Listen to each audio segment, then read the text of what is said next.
You checked the car seat straps 3 times. You know they're tight. You checked them anyway. And somewhere on the drive, that quiet little voice in your chest went off again. Something's wrong, something's wrong, something's wrong. And you can't point to a single thing that actually is. Maybe it's the middle of the afternoon and she's napping fine and you still can't sit down. Maybe it's 2 in the morning and you're standing over the crib with your hand hovering, waiting to feel that little chest rise. Maybe it's nothing you could ever explain to your partner without him giving you that look. Everybody told you to trust your gut. They said you'd just know. A mother's intuition, they called it, like a superpower that comes free with the baby. So what are you supposed to do when your gut won't stop screaming? When the knowing you were promised feels less like a quiet wisdom and more like an alarm that never, ever resets? Here's what I want you to know before we go 1 inch further. You are not broken, and you are not crazy. There is a real reason the voice in your chest is so loud right now. And there's a way to tell the difference between the instinct that's trying to protect your kid and the fear that's just trying to protect you from being afraid. It's simpler than anyone has made it sound. Stay with me. By the end of this, you'll have it. Let's start with why it got this loud in the first place. Because this is not a flaw in you. It's a feature that got turned all the way up. When you became a mother, your brain changed. Not in a poetic, greeting card way. In an actual, physical way. The part of you that scans for danger got sharper, more sensitive. There's a stretch right after a baby comes when your body is running on a hormone cocktail that's basically designed to keep you awake, keep you watching, keep you tuned to the smallest sound in the next room. Your nervous system got handed one job: keep this tiny person alive. And it took that job very, very seriously. So that radar you've got now, the one that catches the cough at the bottom of the stairs, the slightly too quiet living room, the fever before the thermometer even confirms it, that's the same system. It is not malfunctioning. It's working overtime. The way a smoke detector works overtime when you're cooking, going off at a piece of toast, because its whole reason for existing is to never, ever miss the fire. And here's the part nobody warns you about. A system that's sensitive doesn't come with a volume knob you can find easily. It doesn't politely whisper. When it's running hot, it sounds the alarm at everything. The strap, the nap, the drive, the headline you scrolled past at 11 o'clock that you're somehow still thinking about at 1 in the morning. Now, I can feel the question forming, because it's the first thing every mother asks me. So I should just ignore it? If my gut cries wolf, do I stop listening to it? No, God, no. That is not where this is going. Because sometimes the alarm is right. Sometimes that uneasy feeling is the only thing standing between your kid and something real. The strap that actually was loose. The fever that actually was the start of something. The gut that said, go back to the doctor when the first one waved you off. Mothers catch things doctors miss. That happens, and it happens all the time. Your knowing is not the enemy here. So we are not going to silence you. We're not going to teach you to doubt yourself even harder. You have plenty of practice at that already. What we're going to do is gentler than that and a whole lot more useful. We're going to learn to tell the two voices apart because they are two different voices. They feel different in your body. They sound different in your head. And once you know what to listen for, you genuinely cannot unhear it. Let me show you exactly what the difference is. Okay, here's the thing that took me years to learn, and I wish somebody had handed it to me on day one. Intuition and anxiety are not the same voice. They just live in the same neighborhood, so they get mistaken for each other constantly. Let me give you 3 ways to tell them apart. Not a quiz, just 3 things to feel for the next time that voice goes off. The first one is the volume. Real intuition is quiet. It's a nudge, not a siren. It sounds like, she looks a little pale. I should take her temperature. Calm, almost matter of fact. It doesn't grab you by the throat. Anxiety is loud. It races. It piles on. It sounds like, what if she has a fever? What if it's something serious? What if I already missed it? What if it's too late?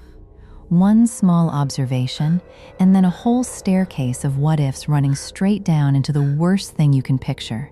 So if the voice in your head is sprinting, that right there is your answer. Intuition walks, fear runs. The second one is where it's pointing. Intuition is about right now. This moment, this room, this child in front of you. Something feels off with the car seat strap. Present tense. Anxiety lives in the future, in the disaster that hasn't happened and probably won't. It's not what's wrong, it's what if it goes wrong. Intuition deals with what is.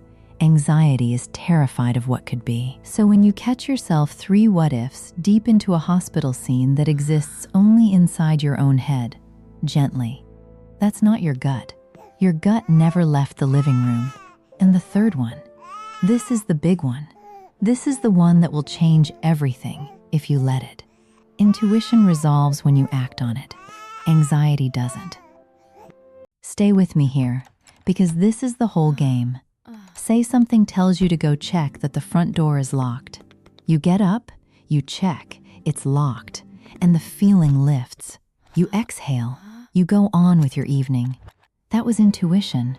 It had a job, you did the job, and it let you go. But say you check the lock, you see with your own eyes that it's locked, and the feeling does not lift. 5 minutes later, you're thinking, did I really check it? Was it actually locked? Maybe I should look again. You check the baby's breathing. You watch her chest rise and fall, plain as day, and somehow you still can't make yourself walk out of the room. You're back at the crib 20 minutes later. That loop. The one that won't close even after you've seen with your own eyes that everything is fine. That is not your knowing. That's the broken alarm. The one that keeps ringing long after you've put out a fire that was never even lit. So, 3 things. The volume, quiet or loud. The direction, right now or what if. And whether it lets you rest once you've acted or keeps you circling back. You can run any worry through those 3, right there in the moment. Is this calm or is it racing? Is this about what's happening or what might happen? And when I actually do something about it, does it let me go? And look, you will not always get a clean answer. Some days, everything feels like a 5-alarm fire, and you couldn't sort intuition from indigestion if your life depended on it. That's okay. You're not going for a perfect score on a test. You're just learning the shape of your own 2 voices, so that the next time the loud one shows up wearing the quiet one's coat, some part of you goes, "Oh, I know you. You're not the boss of me." But there's something underneath all of this. A deeper fear, one that's been sitting under your worry this whole time, quieter than any of it. And I think it's time we said it out loud. Here's the thing you maybe haven't said to anyone. Not your partner, not your friends, not the group chat. If I can't trust my gut, if my own instinct is this unreliable, this loud, this wrong half the time, then maybe I just don't have it. Maybe I'm missing the thing every other mother seems to have been born with. Maybe I'm just not built for this. That's the real fear, isn't it? Not the fever, not the stares. The quiet, cold little thought underneath all the noise. Everyone else got the instinct, and I got the anxiety, and that must mean something is wrong with me as a mother. I want to take that thought out and look at it with you, because it is so heavy, and you have been carrying it for so long, and it is not true. So let me say this as plainly as I know how. The alarm that won't turn off is not proof that you have no instinct. It's proof that your instinct is working so hard it can't sit down. Read that again, slowly. The hypervigilance, the racing, the checking the straps a 3rd time. That is not the absence of maternal instinct.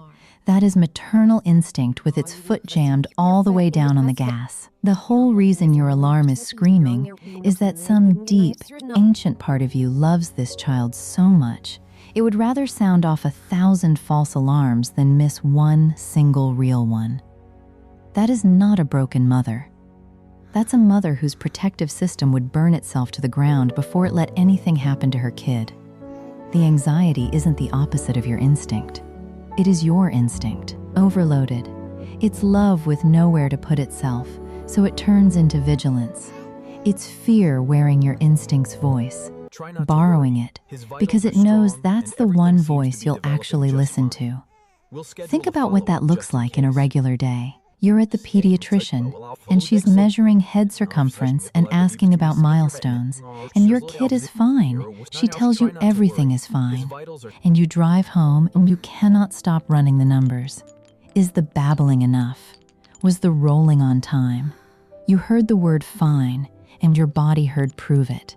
That is not a mother without instinct. That's a mother whose instinct is so loud it drowns out the very reassurance it was begging for in the first place. The love is so big it won't even let the good news all the way in.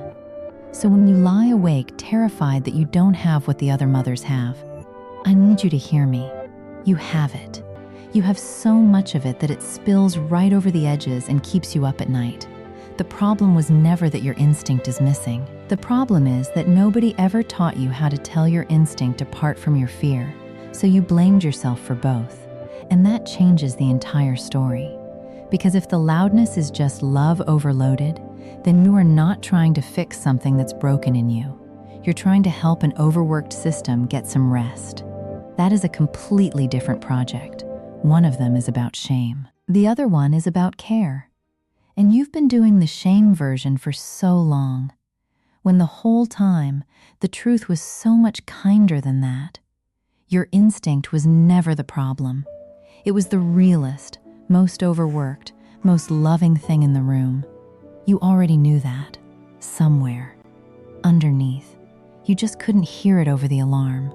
So let's talk about turning the volume down, not by silencing you, not by white-knuckling your way through it, but by finally giving yourself the one thing this overworked system has been starving for. And it is not what you think. I want to try something with you. It'll take 10 seconds, and it might crack something open, so go gently. Picture another woman, a friend, your sister, maybe, someone you love. And she sits down across from you, and she says, I think there's something wrong with me. I check my baby's breathing 10 times a night. I can't turn my brain off. I'm scared all the time, and I think it means I'm a bad mother. What would you say to her? I know exactly what you'd say. You'd take her hand. You would tell her she is a wonderful mother, that the fear is proof of how much she loves that baby, not proof of anything being wrong with her. You'd tell her to be a little kinder to herself. You might tell her, gently, that she sounds exhausted, and that maybe it's worth talking to someone. You would not, in a million years, look at your terrified friend and say, yeah, you're right, you're broken, get it together. So here's my question, and I really want you to sit with it. Why is she allowed all of that? The compassion, the benefit of the doubt, the soft voice, and you are allowed none of it? Why does every other tired mother on earth deserve gentleness, except for the one living inside your own skin?